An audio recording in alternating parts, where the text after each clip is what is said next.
Hello, જય શ્રી કૃષ્ણ. જો આજે આપણે છે ને દૂધીનું શું કહેવાય, ઘણાને દૂધીનું ઓળો કહે અને ઘણા પછી દૂધીની ભાજી, સેમ લાઈક ભાજી જેવું લાગે છે. એટલે અને જો એટલા દૂધીના બટકા છે અને આટલું પાણી નાખવાનું. પાણી એકદમ ઓછું નાખવાનું. અને મારી પાસે બીટ નથી, પણ જેની પાસે બીટ હોય ને બીટ નાખજો, કલર પણ મસ્ત આવશે. અને છોકરા ન ખાતા હોય ને તો સારું ગણ કરે. જો હાલો, આપણે બધું કટ કરી દીધું છે. અને આટલું બટર નાખું છું. સોલ્ટેડ છે, ઓકે, તેલમાં.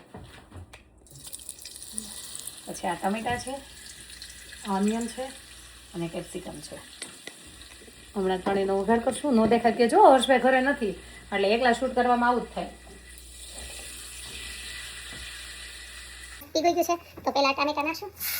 અને હા, મને એક બે ત્રણ જણાએ કમેન્ટ કરી છે કે આમે ક્યાંથી લીધો છે લોયો તવલો. તો એ મેં લીધું છે ટિકટોક શોપ ઉપરથી, જે અમેરિકા રહેતા હોય એને બહુ સારી ડીલ હતી. અત્યારે તો મને ખબર નથી ભાઈ, પણ સારી ડીલમાં મને મળ્યું છે, તો મેં એ ત્યાંથી લીધું છે. જો આ છે ને, હું હિંગ નાખતા ભૂલી ગઈ વગરમાં, મારે ઇન્ડિયા ફોન ચાલુ છે એમાં. તો સ્વાદ અનુસાર મીઠું નાખશું. મને ઘણા પૂછે છે તમે મીઠું બહુ ખાવશો? હું બહુ ઓછું ખાઉં છું મીઠું. મારા હસબન્ડને ઉપર જોઈએ છે પાછું, પણ ખબર નહીં તમને લોકો વિડીયોમાં એવું લાગતું હશે હું ના નમક બહુ ઓછું ખાઈ. અને ઓનલી ફોર હળદર અને મીઠું નાખ્યું છે. અને આપણે આ સરગવાનો પાવડર આવે કે નહીં, હું દર વખતે નાખું છું, તમને ખબર જ હશે. તો સરગવાનો પાવડર આટલું નાખવાનું. અને પછી આપણે એને ઢાંકી દઈશું અને હલાવીને. અને મીઠું છે ને ગમે ત્યારે વધારે કરીએ ને કે મીઠું છે ને વહેલા જ નાખી દેવાનું. જે મીઠું વહેલા નાખીને વહેલા ચડી જાય. તો ચાલો બતાવું હમણાં. ચાલો, જો આપણે આ મસ્ત ગ્રેવી ચડી ગયું છે, તો હવે એમાં નાખીશું લાલ મરચું. આ મારું કાશ્મીરી મરચું છે અને 11 વર્ષનું છે, એટલે થોડું બ્લેક જેવું લાગતું હશે તમને, પણ મરચું નાખી દઈએ. પછી હલાવી નાખીએ. બહુ મસ્ત કેપ્સિકમ, ટામેટા અને ઓનિયન બધું મસ્ત ચડી ગયું છે. કાંદા અને બહુ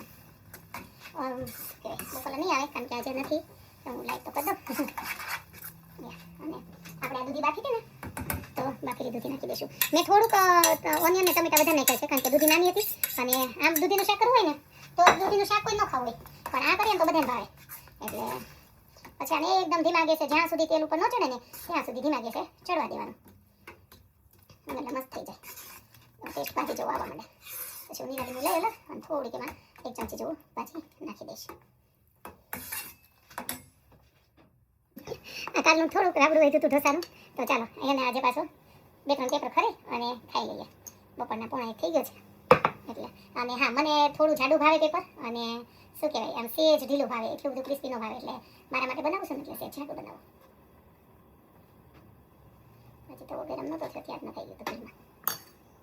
જો આવી જાઓ, ચાલો દૂધીનું ભાજી કયો કે ઓળો કયો જે કયો એ ખાવા મસ્ત બની ગયો છે. મસ્ત ટેસ્ટી પણ સારો બન્યો છે.